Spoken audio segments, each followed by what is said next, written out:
सबसे मुश्किल जो पूछा गया, जो मैं देख पा रहा हूं कि लोग भी कह रहे हैं कि ये अपने से नहीं हो पाएगा, एक बड़ा ही आसान सा सवाल पूछा गया। अगर आप देखेंगे ध्यान से, ये सबसे ज्यादा अगर कहें पूरे एग्जाम में सबसे ज्यादा कैलकुलेटिव सवाल था, बट ऑप्शन दूर होने की वजह से हम इसे आसानी से कर सकते थे। कैसे? आप सवाल पढ़ लीजिएगा, मैं आपको बताता हूं। बस ये कह रहा था कि हर साल जनसंख्या 6% बढ़ रही है, ठीक है। 2016 से इसकी शुरुआत हुई है।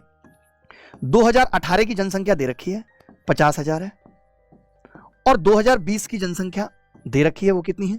बी, और बी माइनस ए हमसे पूछ रहा है। ये कितनी है? बी, और ये कितनी है? यही हमसे पूछ रहा है। मैंने आपसे कहा कि अगर मैं 2 साल की बात करूं, ध्यान से सुनना, हम लोग अप्रोक्सीमेशन से चलते हैं कि भाई अगर 6% एक साल में है तो 2 साल का सक्सेसिव आप ओरली निकाल सकते थे कितना? 36, यानी 12.36%। मैंने कहा 12.36% को अप्रोक्सीमेशन ही अगर लेना है तो पहले ले लेते हैं 12.5%, यानी 1/8। यानी मैं ये कह सकता हूं 2 साल में 1/8 हो रहा है, 8 से 9 2 साल में। तो मैं कह सकता हूं कि इन 4 साल में कितना होगा? अगर 2 साल में 8 से 9, यहां से मैं ये तो कह सकता हूं ना 8 से 9 2 साल में, तो 4 साल में 8 का स्क्वायर यानी 64 से 81 हो जाएगा। अच्छा, 2 साल में कितना होगा? तो आपने कहा 8 से 9, यानी 8 टू 64, 8 नहीं 72। ये कह सकते हैं कि भैया 72 की वैल्यू ये दे रखी है। 50,000 जो है वो 72 की वैल्यू है, और आपसे पूछ रहा है ये 17 की वैल्यू बताओ कितनी होगी। 64 और 81 का अंतर पूछ रहा है।